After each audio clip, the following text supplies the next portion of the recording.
సరిగా వచ్చినాను 73 74 సంవత్సరం. అయితే చాలా చిన్నగా ఉన్నా. మా అన్న నేను ఇద్దరం వచ్చినాం. అప్పుడు పెద్దపల్లిలో కమాన్ దగ్గర సర్వీస్ బస్ ఉండేది. ఆ సర్వీస్ బస్ ఎక్కినాం. అప్పుడే బుగ్గలు కొన్నాడు. అంటే అప్పుడే కరెంట్ వచ్చింది అనుకుంటా. పెద్దపల్లిలో బుగ్గలు తీసుకొని మరి కాలు శ్రీరాంపూర్లో బస్ దిగినాం. మంచి వెన్నెల్ ఫుల్ పున్నమి. అప్పుడు మంచిగా ఎద్దుబండి వచ్చింది. ఇట్లాంటి ఎద్దుబండి సవార్ బండి వచ్చింది. అందులో పోయినాం. మంచి అనిపించింది. అంత చీకటి. ఒకవేళ ఉంటే రోడ్ మీద జస్ట్ ఏమంటారు దీపం లాగానే ఉండే కావచ్చు. రోడ్ మీద అది కూడా లేనట్టుంది. ఆ టైం వరకు రోడ్ మీద లైట్స్ రానట్టుంది. సో ఒక 4-5 రోజులు మా అన్న నేను గడిపినాం ఇక్కడ. చాలా హ్యాపీగా అనిపించింది.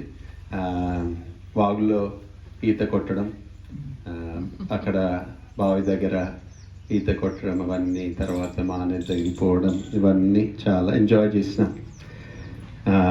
తర్వాత 86వ సంవత్సరంలో నేను కాలేజ్ చదువుతున్నప్పుడు నేను ఇండియాకు రావడం జరిగింది. ఇక్కడ ఒక 20 రోజులు, రాత్పల్లిలో ఒక 20 రోజులు ఉన్నాను. మామయ్యతో అత్తమ్మతో 20 రోజులు గడపడం జరిగింది. అప్పటి వరకు నాకు పెరుగు అంటే అనిపించేది. కానీ ఇక్కడ తిన్న పెరుగును బట్టి నాకు అప్పటి నుండి పెరుగు లేనిది నేను ఉండలేదు.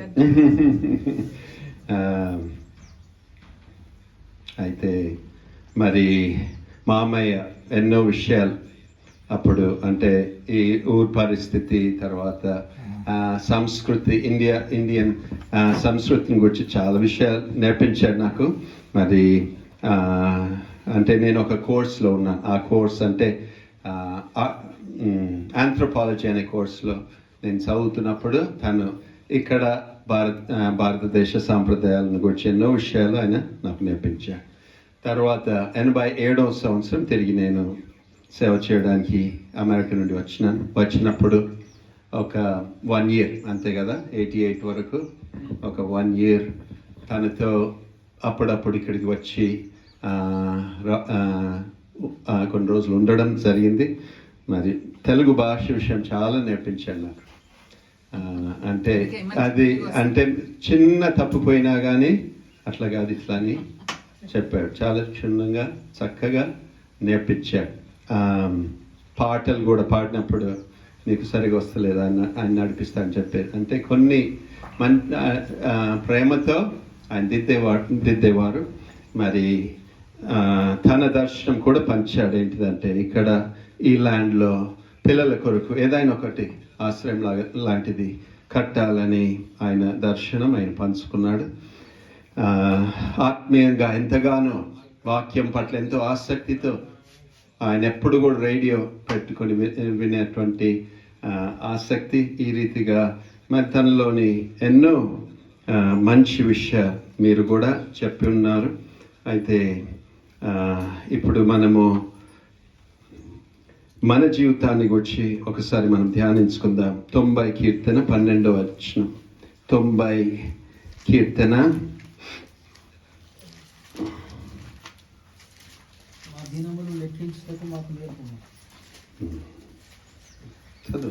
మాకు జ్ఞాన హృదయం కలుగునట్లుగా చేయుము, మా దినములు లెక్కించుటకు మాకు నేర్పుము. ప్రార్థన చేసుకుందాం. మమ్మల్ని మికిలిగా ప్రేమిస్తున్న మా పరలోకపు తండ్రి, మామయ్యను బట్టి నీకు వందనాలు. తను మరి నడి ప్రాయంలో నిన్ను తెలుసుకొని రక్షణ పొంది ప్రభు నీ కొరకు గొప్ప సాక్షిగా నిలబడినందుకు నీకు కృతజ్ఞతాస్తుతులు చెల్లిస్తున్నాం. తన జీవితమే మాకొక స్ఫూర్తి, ఒక ఆదర్శం. తన అడుగుజాడలు మేము నడవడానికి మాకెన్నో విషయాలు తన నడవడి ద్వారా, తన మాటల ద్వారా మాకు నేర్పినందుకు నీకు వందనాలు చెల్లిస్తున్నాం. తన దీనత్వంను బట్టి, తన ఆసక్తిని బట్టి మీకు వందనాలు చెల్లిస్తున్నాం. సువార్త చెప్పడానికి తనకున్న ఆతృతను బట్టి మీకు వందనాలు చెల్లిస్తున్నాం తండ్రి. మేము కూడా మా దినములు లెక్కించి నీ సన్నిధికి సిద్ధపాటుతో వెళ్ళినట్లుగా సహాయం చేయమని యేసు నామమున ప్రార్థిస్తున్నాము తండ్రి, ఆమేన్. మరి ఇందాక నేను వస్తుండగానే విన్న వాక్యం 2 తిమోతి 4:6-8 అంటే నా పరుగు నేను తుదముట్టించా, నా విశ్వాసం నేను కాపాడుకున్నానని అపోస్తలుడైన పౌలు చెప్పిన మాట. మరి మామయ్య విషయం కనుక మనం చూసినట్లయితే ఆయన ఆ రీతిగానే తన విశ్వాసాన్ని చివరి వరకు ఆయన కాపాడాడు. ఎన్నో క్లిష్ట పరిస్థితులు మనుషులు అపార్థం చేసుకొని ఆయనను వెలివేసినట్టుగా చేసినా గాని దేవునిపై తన విశ్వాసం ఎప్పుడు కూడా విడవలేదు.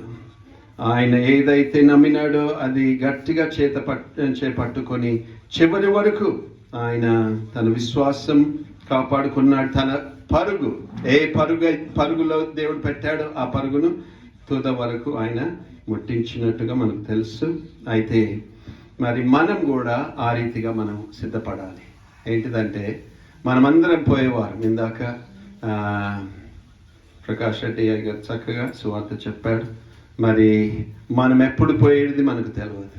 మనకందరికీ తెలిసిన విషయం ఏంటంటే ముఖ్యంగా కోవిడ్ తర్వాతనే యవనస్తులు చాలామంది అంటే మనము అనుకోకుండానే కూలిపోవడం జరుగుతుంది. ఇది ఎవరం కూడా అంచనా వేయలేని పరిస్థితి. మరణం ఏనాడు వచ్చేది మనకు తెలియదు. మరి నేను అంత వయసు వరకు నేను బ్రతుకుతానని ఎవరు కూడా అనుకోవడానికి వీల్లేదు. అందుకే మనం అందరము జ్ఞాన హృదయం కలిగి మనం సిద్ధపడాలి. మన దినాలు మనము లెక్కించాలి. ప్రతిరోజు విలువైనది, అది పోయిందంటే తిరిగి రాదు గనుక మరి తరుణముండగానే మనము దాన్ని చేత పట్టుకొని ప్రభు కొరకు ఆయన మహిమార్థమై మనం నిలిచి ఉండాలి. అయితే ఒక భక్తుని జీవితాన్ని మీ ముందు పెట్టాలని ఆశపడుతున్నాను. 2వ దినవృత్తాంతములు 26వ అధ్యాయం. 2వ దినవృత్తాంతములు 26వ అధ్యాయం 1 నుండి చదువుతున్నాను. అంతటా యూదా జనులందరూ 16 ఏండ్ల వాడైన ఉజ్జియాను తీసుకొని అతని తండ్రి అయిన అమజ్యాకు బదులుగా రాజుగా నియమించిరి. అతడు ఏలతను కట్టించి రాజగు తన తండ్రి అతన్ని పితరులతో కూడా నిద్రించిన తర్వాత అది యూదా వారికి తిరిగి వచ్చినట్లు చేశాను. ఉజ్జియా ఏలన ఆరంభించినప్పుడు 16 ఏండ్ల వాడై యెరూషలేములో 72 సంవత్సరములు ఏలాను. అతని తల్లి యెరూషలేము కాపురస్తురాలు, ఆమె పేరు ఎకోల్యా. అతడు తన తండ్రి అయిన అమజ్యా చర్య అంతటి ప్రకారం యెహోవా దృష్టికి యథార్థంగా ప్రవర్తించాను. దేవుని ప్రత్యక్షత విషయమందు తెలివి కలిగిన జకరియా దినములలో అతడు దేవుని ఆశ్రయించిన. అతడు యెహోవాను ఆశ్రయించినంత కాలం దేవుడు అతన్ని వర్ధిల్ల చేసెను. ఉజ్జియా మనకు తెలుసు. యెషయా 6వ అధ్యాయంలో ఉజ్జియా మరణించిన తర్వాత మరి యెషయాకు దేవుడు ప్రత్యక్షమైనట్టుగా మనకు దర్శనం కలిగినట్టుగా మనకు జ్ఞాపకం వస్తుంది. ఉజ్జియా 16 సంవత్సరాల నుండి 52 సంవత్సరాలు ఏలాడు. దాదాపుగా రాజులందరికంటే ఎక్కువ కాలం ఆయన ఏలినట్టుగా మనకు కనబడుతుంది. మరి ఇక్కడ చూసినట్లయితే ఆయన ఎంతో యథార్థంగా దేవుని సేవించాడు. ఆయన దేవుని వెతికినంత కాలం దేవుడు ఆయన్ను వర్ధిల్ల చేశాడు. ఎంతో బలం ఇచ్చాడు, కాపుదలనిచ్చాడు, యుద్ధాల్లో గొప్ప విజయం ఇచ్చాడు. మరి ఎన్నో గొప్ప పథకాలు ఆయన సాధించగలిగినాడు. ఆయన సైన్యంలో 3,07,000 మంది 500 మంది మంచి బలాశూరులు తన సైన్యంలో చేరినట్టుగా మనకు వాక్యంలో తెలుస్తుంది. అయితే 16వ వచనంలో మనం ఒక విషయం మనం గమనించాలి. అయితే అతడు స్థిరపడిన తర్వాత అతడు మనస్సును గర్వించి చెడిపోయాను. అతడు ధూప పీఠం మీద ధూపం వేయుటకై యెహోవా మందిరంలో ప్రవేశించి తన దేవుడైన యెహోవా మీద ద్రోహం చేయగా యాజకుడైన అజర్యా అతనితో కూడా ధైర్యవంతులైన యెహోవా యాజకులు 80 మంది అతని వెంబడి లోపలికి పోయిరి. వారు రాజు అయిన ఉజ్జియాను ఎదిరించి, ఉజ్జియా, యెహోవాకు ధూపం వేయుటకై ప్రతిష్ఠింపబడిన అహరోన్ సంతతి వారైన యాజకులు పనియే గాని నీ పని కాదు. పరిశుద్ధ స్థలంలో నుండి బయటికి పొమ్ము, నీవు ద్రోహం చేసి ఉన్నావు. దేవుడైన యెహోవా సన్నిధిని ఇది నీకు ఘనత కలగజేయదని చెప్పగా ఉజ్జియా ధూపం వేయుటకు ధూపార్తిని చేత పట్టుకొని రౌద్రుడై యాజకుల మీద కోపం చూపెను. యెహోవా మందిరంలో ధూప పీఠం ప్రక్క అతడు ఉండగా యాజకులు చూచుచునే ఉన్నప్పుడు అతని నొసట కుష్ఠ రోగం పుట్టెను. ప్రధాన యాజకుడైన అజర్యను యాజకులందరూ అతని వైపు చూడగా అతడు నొసట కుష్ఠం కలవాడై ఉండెను. కనుక వారు తడువు చేయక అక్కడి నుండి అతన్ని బయటికి వెళ్ళగొట్టిరి. యెహోవా తన్ను మొత్తెనని ఎరిగి బయటికి వెళ్ళుటకు తానును త్వరపడెను. రాజైన ఉజ్జియా తన మరణ దినం వరకు కుష్ఠరోగి అయి ఉండెను. కుష్ఠరోగి అయి యెహోవా మందిరంలోకి పోకుండా ప్రత్యేకింపబడెను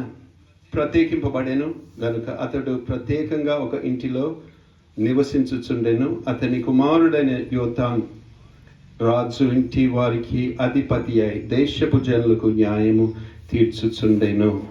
మరి ఇక్కడ చూసినట్లయితే ఉజ్జియా తన ప్రారంభంలో ఎంతగానో దేవునికి యథార్థంగా ఆయన సేవ చేసిన వారిగా ఉన్నాడు. కానీ చివరికి వచ్చేసరికి ఆయనలో ఏం కలిగింది? గర్వం చోటు చేసుకున్నది. ఆయన ఎప్పుడైతే బలం పొందాడో, ఎప్పుడైతే ఘనత వచ్చేసిందో అప్పుడు ఆయన మనసులో గర్వం వచ్చేసింది. అప్పుడు ఆయన చేయకూడని పని చేశాడు. ఏం పని చేశాడు? మందిరంలోకి పోయి ధూపార్తిని ఆయన అక్కడ అర్పించినట్టుగా కనబడుతుంది. అది ఎవరు చేయవలసిన పని? యాజకులు మాత్రమే. రాజులు వారు ఏలడానికి దేవుడు వారిని ఏర్పాటు చేశాడు. కానీ మందిర పని విషయం దేవుడు యాజకులను ప్రత్యేకించాడు. వారు మాత్రమే ఆ ధూపార్తిని అర్పించవలసిన వారు అని వారు ఉజ్జియాకు తెలిసిన విషయం. అయినా యాజకులు వచ్చి ఆయన గద్దించినా కానీ ఆయన వినకుండా రౌద్రుడయ్యాడు. అప్పుడు దేవుడు చూసి ఏం చేశాడు? కుష్ఠం కలుగజేశాడు. ఆయనకు వెంటనే అక్కడ ఉండగానే, మందిరంలో ఉండగానే అదే ఆ క్షణంలోనే దేవుడు ఆయనకు కుష్ఠం కలుగజేశాడు. మోసపోకుడి, దేవుడు వెక్కిరింపబడు. మనం ఏది విత్తుతామో అదే పంట మనము కోస్తాం. మరి ఉజ్జియా ఆయన ఎంతో నమ్మకస్తుడిగా, ఆయన ఎంతో కాలం దేవుని సేవించిన వాడు. కానీ చివరికి వచ్చే వరకు ఆయనలో గర్వం వచ్చింది. మరి మనం కూడా ఇది ఒక గుణపాఠం మన కొరకు. ఇప్పుడు మామయ్య అయితే చక్కగా చివరి వరకు తన పరుగును కడముట్టించాడు. అలా చూసినట్లయితే బైబిల్ ఎంతో మంది మోషే చివరి 120 సంవత్సరాలు గొప్ప సేవ చేసి చివరికి మరణం వరకు కూడా దేవునికి నమ్మకంగా ఉన్నాడు. మరి మనము ఎంతో మంది ఇప్పటి భక్తులను కూడా చూస్తాం. బిల్లీ గ్రేమ్ 90-95 సంవత్సరాలు బ్రతికినా కానీ ఆయన ఎంతో యథార్థంగా చివరి వరకు ఆయన నిలబడ్డాడు. మరి వీరి స్ఫూర్తిని బట్టి మనం కూడా మన దినములు మనము లెక్కించుకొని జ్ఞాన హృదయం కలిగి జాగ్రత్తగా మనము చివరి వరకు మనము సిద్ధపాటుతో మనం వెళ్ళవలసిన వారిగా ఉన్నామని మనము మర్చిపోకూడదు. ప్రాముఖ్యమైన విషయం, మనము ఎదుగుతుండగా, ఆత్మీయంగా ఎదుగుతుండగా, శారీరకంగా ఎదుగుతుండగా మనకేమొస్తుంది? నువ్వు నాకు చెప్పేదేంటి అని మనలో మనసు వస్తుంది. సాధారణంగా నువ్వెవరు నాకు చెప్పేది అనే విషయం, ఆ మనస్సు మనలో రాకుండా మనము జాగ్రత్తగా ఉండాలి. ఉజ్జియా ఆయన యాజకులు వారు చెప్పవలసింది చెప్పారు.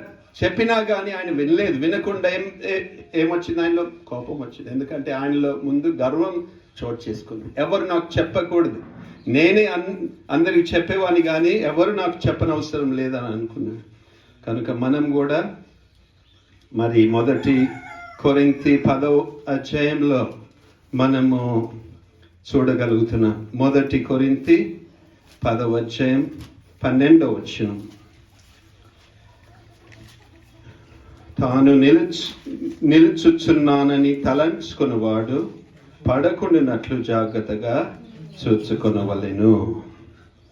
మరి ఉచ్చి అనుకున్నాడు, నేను బాగానే ఉన్నా, నాకెవరు చెప్పనవసరం లేదని అనుకున్నాడు.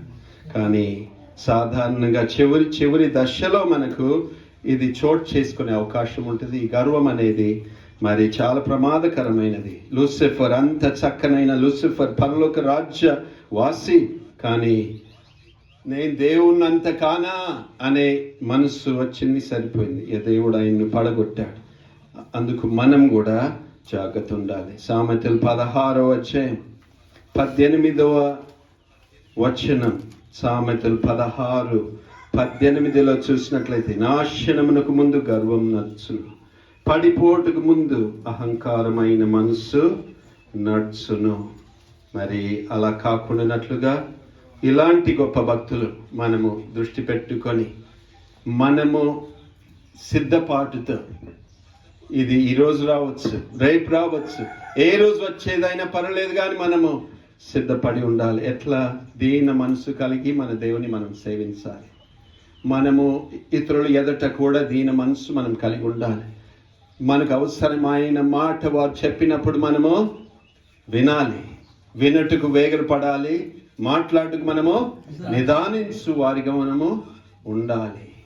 మరి మన చుట్టూ కొంతమందిని మనం పెట్టుకోవాలి. మన జీవితంలో అవసరమైన మాట చెప్పే వారికి మనము సన్నిహితులు కొంతమంది మనము పెట్టుకోవాలి. ఉన్నట్టుగా చెప్పేవారిని, మనకు ఇష్టమైన మాట చెప్పేవారు మనం పెట్టుకుంటాం. కానీ అది మనకు నచ్చిన మాట అయినా నచ్చని మాట అయినా చెప్పేవారు మన దగ్గర ఉంటేనే అది మనకు క్షేమం. కనుక అలాంటి దీన మనస్సుతో మన దినములు మనము ప్రభు భయంతో భక్తితో కొనసాగించే వారిగా ఉండనట్లుగా ప్రభు మనకు సహాయం చేయనుగాక. ముఖ్యంగా బావగారిని దేవుడు ఆదరించునుగాక. ఈ వాక్యం కొరకు ఎవరైనా ప్రార్థిస్తే